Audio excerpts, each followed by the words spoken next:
ಶ್ರೀಮತಿ ಪ್ರೇಮ ಅವರು ಬಂದಿದ್ದಾರೆ. ಅವ್ರಿಗೆ ಹೃತ್ಪೂರ್ವಕ ಸ್ವಾಗತ ಬಯಸುತ್ತಾ,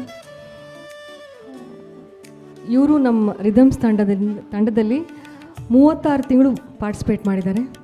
ಅವರು ಭರತ್ ಸರ್ ಜೊತೆ ಹಾಡ್ತಿದ್ರು. ಇವಾಗ ಅವ್ರದ್ದೇ ಒಂದು ಆಡಿಟೋರಿಯಂ ಮಾಡ್ಕೊಂಡಿದ್ದಾರೆ. ಒಂದು ನೆನಪಿನ ಕಾಣಿಕೆ ಕೊಡಬೇಕಂತ ಬಯಸ್ತಿದ್ದಾರೆ, ಅದಕ್ಕೆ ಬಂದಿದ್ದಾರೆ. ಎಲ್ರಿಗೂ ನಮಸ್ಕಾರ.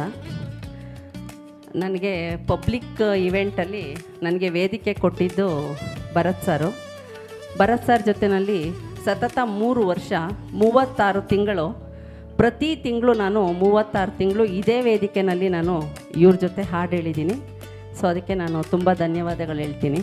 ಸೊ ಇನ್ನೂ ಒಂದೇನು ಅಂತಂದರೆ, ಇವ್ರಿಗೆ ತುಂಬ ದೊಡ್ಡ ಚಪ್ಪಾಳೆ ಹೊಡಿಬೇಕು ನೀವು. ಯಾಕೆ ಅಂತಂದರೆ, ಸೊ ಈ 100 ಕಾರ್ಯಕ್ರಮದಲ್ಲಿ ನಾವು ಬೇಕಾದಷ್ಟು ಜನ ಸಿಂಗರ್ಸು ಹಾಡಿ ಹೋಗಿದ್ದೀವಿ.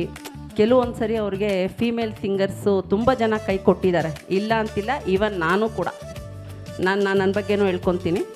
ಪ್ರತಿ ಒಂದು 2-3 ಪ್ರೋಗ್ರಾಮಲ್ಲಿ ಅರ್ಜೆಂಟ್ ಇದ್ದಾಗ ನನಗೆ ಹಾಡೋಕ್ಕಾಗ್ದಿರ ಅವರು ತುಂಬ ಕಷ್ಟಪಟ್ಟು ಸ್ವಲ್ಪ ಫೀಮೇಲ್ ಸಿಂಗರ್ಸ್ನ ಇದು ಮಾಡೋಕ್ಕೆ ತುಂಬ ಕಷ್ಟ ಆಯಿತು. ಬಟ್ ಆದರೆ ಅವರು ಯಾವುದೇ ಇದರಲ್ಲೂ ಕಾರ್ಯಕ್ರಮನ ಬಿಡ್ದಿರ, ಇವತ್ತು ನನಗೆ ಈ ತಿಂಗಳು ಯಾರೂ ಸಿಕ್ಕಿಲ್ಲ, ನಾನು ಈ ತಿಂಗಳು ಕಾರ್ಯಕ್ರಮ ಪೋಸ್ಟ್ಪೋನ್ ಮಾಡಬೇಕು ಆ ಥರ ಏನೂ ಇಲ್ದಿರ ಸತತವಾಗಿ ಪ್ರತಿ ತಿಂಗಳು 100 ಕಾರ್ಯಕ್ರಮನ ಅವರು ಇವತ್ತು ಯಶಸ್ವಿಯಾಗಿ ಮಾಡಿದ್ದಾರೆ ಅಂತಂದರೆ ಬಿಗ್ ಥ್ಯಾಂಕ್ಸ್ ಹೇಳ್ತೀನಿ. Thank you so much sir. ನಿಮ್ಮ ಈ ರಿದಮ್ಸ್ ತಂಡ ಹೀಗೆ ಮುಂದುವರಿಲಿ. ಕಂಗ್ರ್ಯಾಚುಲೇಷನ್. Thank you.